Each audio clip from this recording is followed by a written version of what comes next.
Hello, everybody. Welcome back to that Eurovision site, Eurovision with a slice of life. I'm Kittens, and I've got the lovely Lewis with me. Say hi, Lewis. Hello, hi Lewis. And we are going to be talking about Basel as a host city for Eurovision 2025.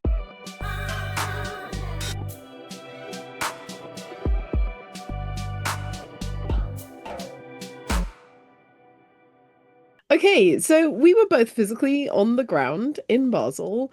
So we're going to kind of talk you through what we thought of the city and the events venues and what was going on as a host city. So not just talking about what's going on in the arena, that is a little bit of it, but also talking about a little bit further than that, what was going on at EuroClub and the city as a whole. Firstly, Lewis, what did you think Yes, of the arena and things like getting to the arena? And you also went to Arena Plus as well, so I did. Yes. Yes, Saint Jakobshalle. It was in Basel, but it was like the most outside of Basel venue that they were putting the events on. Having said that, it wasn't all that difficult to get to. Thankfully, as part of the package, Basel were letting us take free transport with the tickets. So all it was you just hop on the tram, few stops along the way, and you're there at St. Jakobshalle. And I thought getting there was all right. I thought it was getting out of there that was the issue. I think you have that with every event I venue mean, though, yes. does don't they? And Yes, they were absolutely. putting on like extra trains and stuff from the station, but I think everybody came straight out of the arena, went straight to the tram stop, which was literally across the road. Yeah. My first instinct was honestly just head over to the shopping center, kill some time there, have maybe a Burger King whilst you're waiting, and then maybe 10, 20 minutes later, hopefully the tram stop will be more free, and then you can get out. No, I felt it was a lovely venue. Um, I think yes, Arena Plus, that was interesting. Um, so this was like the final night where it was like the stadium next door where they had 30,000 plus fans packed out. So for those of Um, you who don't know, yes. it's basically literally across the street from the arena, like Mm, literally a stone's throw away from the arena, and it's where it's like a football stadium, it isn't it, is, yes. really? Most of the time, 90% of the time, it's a football stadium. But and it is just literally it is right there. Yeah. So yes, more than anything, this was just a glorified viewing party. They had like a giant cube in the middle, which was where we were watching the show. Um, Pre-show, we had a few acts do some entertainment. That was like an hour worth of. I'm forgetting most of the people, but Baby Lasagna was there. DJ Antoine was there. Um, I forget the other two, but yeah. So for the first hour, it was fun because we had live entertainment. The rest of the show was just a viewing party, more or With less, like 30,000 people. with 30,000 people, which it created a fun atmosphere. But for what it was worth, I probably wouldn't be paying that kind of money again for that kind of experience, personally. Yeah. Especially when you Um, had a lot of, I mean, they put on a lot of free viewing parties throughout the Absolutely. city as well. Uh, So at least, I mean, at least you can say you had more an enhanced experience out of it, I suppose. But I like, guess. Mm, yeah. I like the concept. I like the concept, but I think the price was way too steep for what I got. Um, Having said that, um, the atmosphere was lovely, and I got a free shirt out of it. So, so I can't be too mad. Yeah, like I went up to the arena. I only had tickets for non-final and non-live shows. So it was very chill when I was in the arena. Obviously with those kind of shows the pressure's off a little bit. It's not Uh-huh. quite as feral. And I did not go for standing for either of them because I've learned my legs don't want to do No. that. Um, but I think I got a great experience, and for the non-live shows, I think the tickets were really cheap. Right. As Eurovision goes, like not Mm-hmm. cheap cheap, but like No. as Eurovision goes, pretty cheap. Mm-hmm. So I was kind of like, this is actually like an okay experience for what I'm getting, and yeah, I was pretty happy with that. The arena was small. It felt small inside. Even compared to like Malmo and to Liverpool, which are my two main experiences of Eurovision in the Mm-hmm. arena. And there was a lot of blocking from the frame. Right. The frame blocked the view quite a lot from where I was seated. But it is what it is. You are paying for to watch a TV production. Absolutely. Yeah. you know so I feel satisfied that I got to see everything that I wanted to see. I didn't do Arena Plus or anything. I was at home, but I did do viewing parties. I went to viewing parties at the Village, Village. so we should talk about the Village actually. This brings us on a nice segue into the Mm-hmm. Village. um because the Village for the first time ever, I'm not sure my Eurovision history, but for the first time in definitely a long time, the Village was indoors. Indoors. So, It was interesting. yeah, it was kind of weird, especially as it was really, really nice weather as we were there for most Mm-hmm. part of it. Um, but so the Village and the EuroClub and the Eurocafe and the whole kind of central hub for everything that was going on was held at Messe Basel, which is a big conference center, I believe, normally. Mm-hmm. It is this long, sprawling set of halls, that goes on for each side, and then there's like a like air gap in the middle kind of thing. Where we had some inflatable artwork. We had SRG SSR had a temporary radio and TV studio set up. Mm-hmm. And there was some like sponsor stuff. I thought it was a very good idea to have it indoors. But it did kind of lose a little bit of the atmosphere of having it outdoors.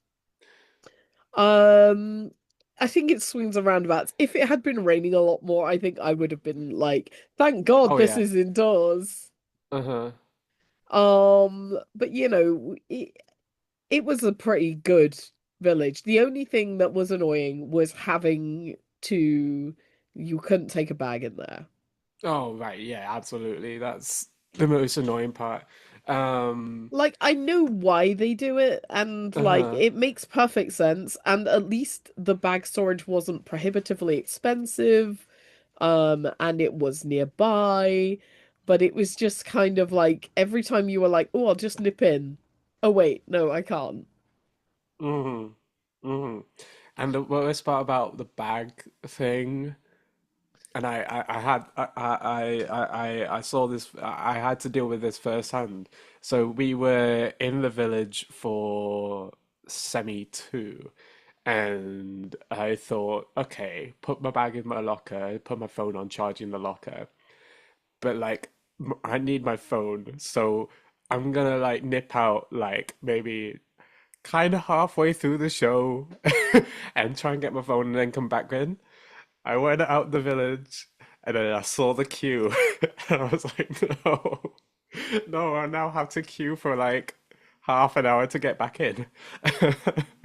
um, so yeah, that was The bag situation was the worst of the situation. But I I don't I think that was that bad. It was just no, mildly annoying mildly rather than annoying. anything else. Absolutely, Just a absolutely. light inconvenience. A light inconvenience, absolutely. I liked the village being indoors. It had like a proper, like a convention feel.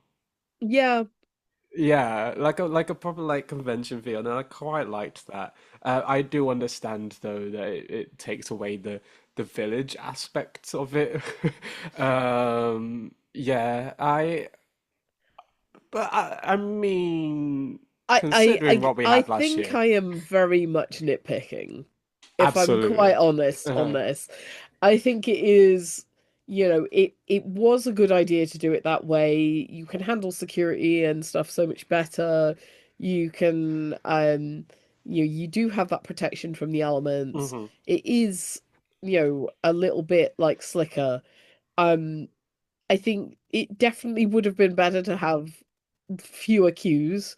The thing is, the queues were like fast moving once mhm. you got into them, but they just looked horrific.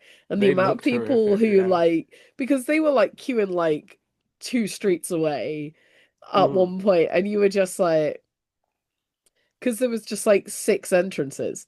So it was right. just a little bit like, a pinch point. I think they could have had so many more entrances Mhm. open, and then at peak times, not like all the time, and it would have made life a lot easier.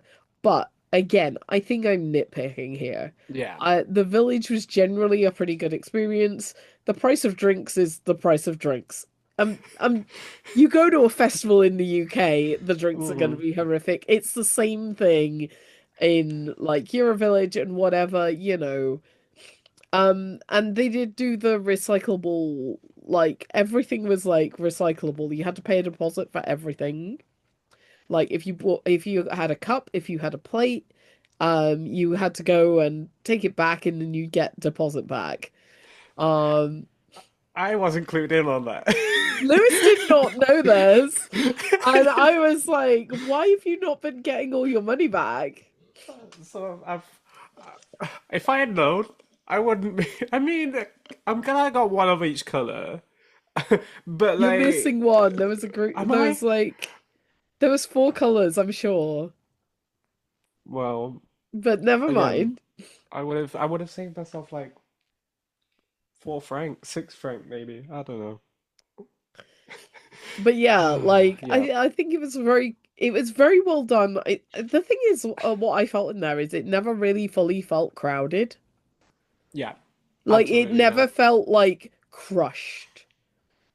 No, yeah, absolutely, and I think that's the good thing about having each segment separated is because like I feel like most of the crowd was probably going to be right at the front at the main stage. So it's nice to have that like the food court where people can just sit down and get away from that kind of environment, Yeah, um, it whilst also still enjoying the show. Yeah. yeah. I never even when I was in the village for like vibe and stuff like that, I never felt like, you distinctly like, Mhm. hemmed in. Um, like I can't account for what it was like on an accessibility perspective or anything like that because I've, that's not my thing. But Mhm. equally, I do feel like it had more opportunities for you to just get away. Yeah. And the same with your like EuroClub. So EuroClub was again in the like the other side of this event hall, in a slightly smaller space. But the one thing I did really like is there was a lot of like space to just go and chill out. Mhm. So when Yeah. it got like too much, or you'd been dancing too hard, or it gotten too warm, or you'd had a few bevies extra, at least then you could just literally physically get away and chill out. And it also meant there was a lot more social spaces so that you could actually talk to each other, without, Yeah. if you wanted to see somebody and actually having a conversation, then you could just be like, should we just pop out into the foyer and have have a chat. And Hmm. I did that quite a few times with people, which is it's a nice balance between, on the dance floor for like 3 hours straight and Yeah, having somewhere to chill a bit. absolutely. Yeah, no, it's interesting because I feel like this is the first time I've seen it where, yes, okay, you have to pay a ticket to actually get into the club space, but anyone really could get into the foyer space. You didn't really need to have a ticket to get into that. So I've seen that's the first time I've seen it done that way. Yeah, I enjoyed the EuroClub space. I enjoyed I never made use of it, but I enjoyed that there was a karaoke sector where you could just rock up and just go karaoke. I probably should have made use for that because I paid a ticket to go on the karaoke tram without realizing at the same time I was due to be at the arena. So maybe I should have made use of that just to, you know, I balance mean, out. that brings us on nicely to like ancillary events and stuff going Hmm. on just around the city as well. And I want to say that like Basel really pulled it out of the bag, Oh, absolutely. especially compared to Malmö. Basel felt like from the moment I turned up in Basel, and I turned up in Basel on the Tuesday before the week of the contest, Hmm. and there was Eurovision flags everywhere, everything. Like there was not a piece of that city that was not covered in Eurovision. Eurovision. Hmm. The word Eurovision was everywhere, and it really made it feel like a big community thing.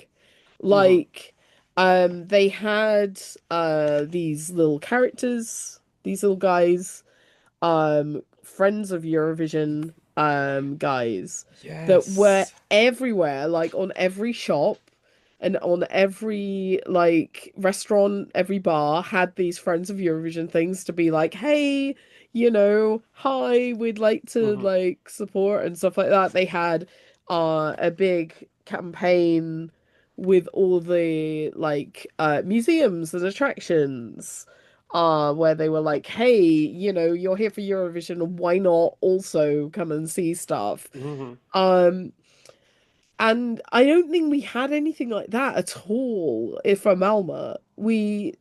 Like I often joke that when I went to Malmö, I went to three locations. I went to the arena, I went to the Euroclub, I went to the village, and that was it.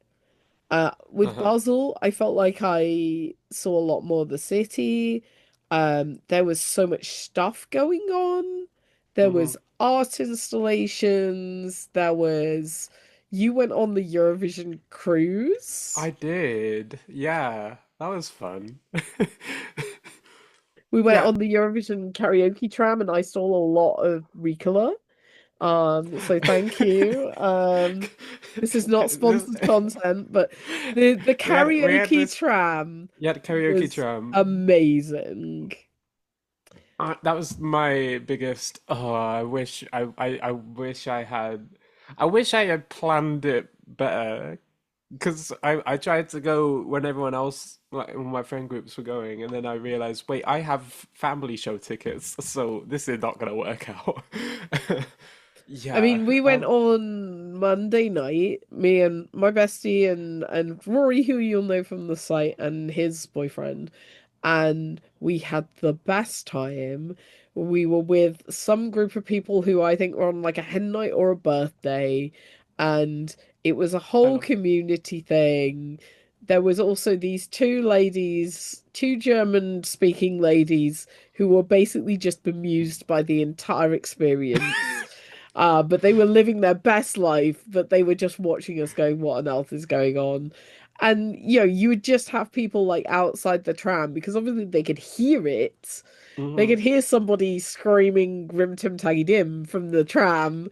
And it was just fun. It Hmm. was great. It was a great experience.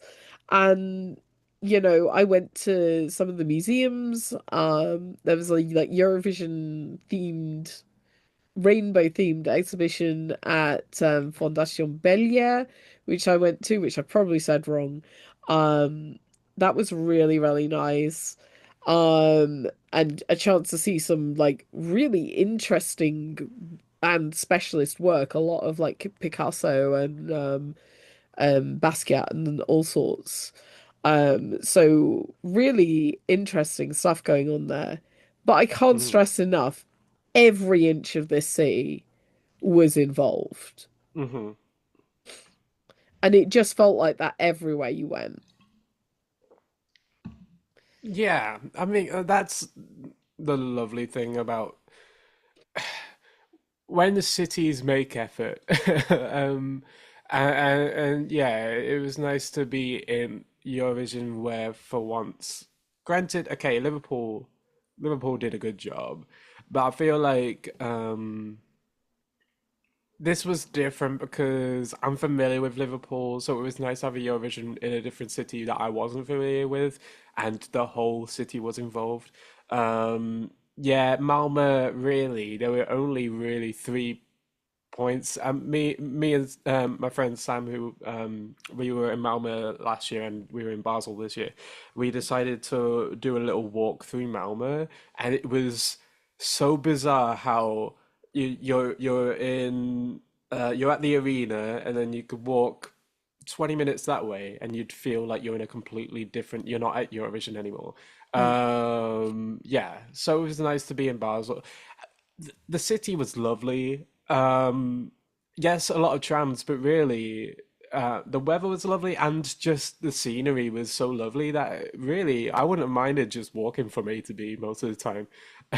I mean, the first week I did walk from A to B a lot. I had a lovely walk along the Rhine to get to a museum, Mhm. and it was just really, really nice and chill location to be in. And it did genuinely feel like a lot of people were really welcoming. Like, I spoke to a local lady who was really, really proud that Basel had done so much for Eurovision. And she was, and I don't speak a lot of German. She didn't speak a lot of English, but we were really trying. And she was like, it's so nice to see the city with like everything done. Like Yeah, I don't even she wasn't a Eurovision fan. She was just no. bemused by the whole thing, but she Mhm. wanted to get involved because the city had done so much. Right. And it was just really, really nice place to be in like that. It felt very welcoming. Um, like I did the Turquoise Carpet parade as part of OGA UK. That was wild. I bet. Like, It I felt because like being in a pride parade, but for Eurovision. I hadn't arrived at that point, so I was watching on the YouTube stream, and it looked so complicated. I think complicated was the I word. mean, it didn't feel complicated when it was in it, and it was really lovely to see because they have obviously a lot of these traditions around carnival and all the masks and stuff Right. like that there. Um, And luckily, I was with somebody who knew a bit about it at that point and was telling me about Hmm. all these masks and what they were for. So if you've seen the postcards, Abor and Tilla's postcard where they're Yeah. making the mask, Hmm. is a big like part of like Basel culture. Oh. And it's to like scare the monsters away, is like you try and be more scary than they are. Oh. Love it. Um, so, it was very cool to see that and Yeah. them throwing glitter around and stuff like that. Hmm. Like obviously all biodegradable, recyclable, the whole thing. Hmm. It was just really it was a very bizarre experience to be in. Um, but it was strange, just really Strange. strange. Like You know, I've never seen a city do anything like that for Eurovision. I'd love to see other cities keep that up. I've never seen a turquoise carpet where the first interview doesn't happen until an hour after it starts. So, And they were full on laying the turquoise carpet at like midday. Right.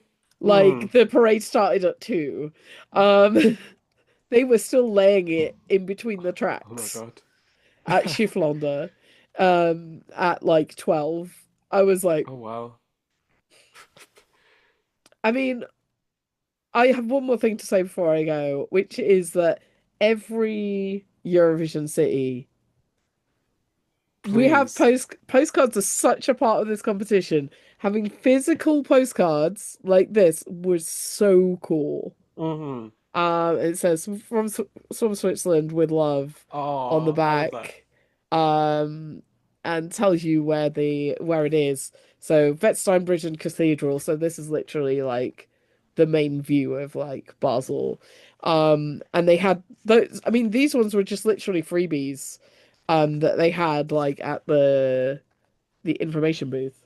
Um, that was Zoe May's one, I believe. Mm-hmm. I can't get it to focus, but of the like barges on the river.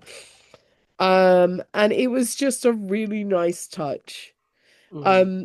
The other thing I want to say is shout out to Wee Wee House of Helvetia for yet again pulling it out the bag and putting on an amazing event, kind of by the fans for the fans. That was a fantastic time. Uh-huh.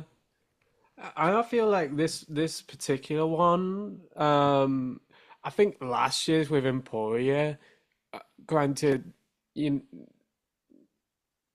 I don't know. I think last year's the space wasn't amazing.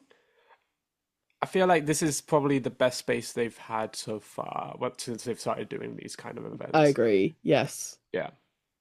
Yeah.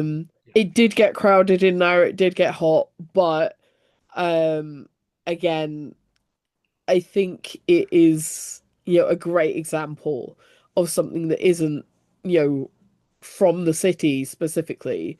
Although obviously they worked with a sponsor, but I do think that it was a great event for fans, just really added a lot of value to the experience for a lot of people. And yeah, Mhm. kudos. Any last things to say before we wrap up, Liz? Um, yeah, I will absolutely try and make plans to go to see Basel again because from the sounds of things, whilst I still embrace a lot of the Eurovision in Basel, there's still a lot of things I missed out on, so I will absolutely try and go and visit again. Yeah, loved it. Trams were a delight. Shout out to the Greek The truck Greek in food guy in yeah, EuroClub. they were a gem. They were, yes, they yeah, lovely. Yeah, I loved it. I loved it. Whereas I last year, for more reasons than one, I kind of was like fine with heading back home. This year I didn't want to leave, so that makes all the difference, really. Yeah. Yeah, I just think it was a really welcoming city. Everything felt very easy. And I think they had gone out their way to make life quite simple and Mm-hmm. easy for a Eurovision fans attending, and lots of added extras, and it felt like a real community feel. And so, yeah, Mm-hmm. thank you, Basil. We had a great time. Um, you know, big, Love it. big, big love from us. Mm-hmm. I hope that Austria next year, wherever it may end up being, takes a lot of these lessons. It's not just putting on an event and a No. Euro club. Mm-hmm.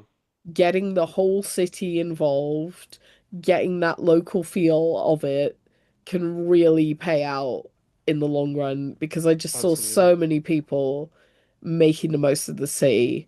And I think there is a very good kind of feeling from the fans about how this went off in this city. And it's like you don't have to, but you can make the most of it, as I Mm. say, you know. So really, really happy with the city as a whole. And yeah, thanks, Basel. You've been great. Right. Thank you very much. That's been me and Lewis from that Eurovision site. We are on every social media handle everywhere. With at that Euro site. There is also the podcast at that Euro podcast. On everywhere as well. And obviously don't forget to like and subscribe. If you want to hear more from us, we will be following more as the contest kicks off again next year. We've got a few wrap-up videos that are going to be coming out for the end of next year. And I will be covering things like Junior as well. So do keep an eye out for us. We've got plenty of interviews and stuff that we did in Basel on the channel as well. So if you want to relive anything, it's all right there. So with that said, all that remains to say is thank you from me and thank you from Lewis. Peace Thank out. you. Bye. Bye.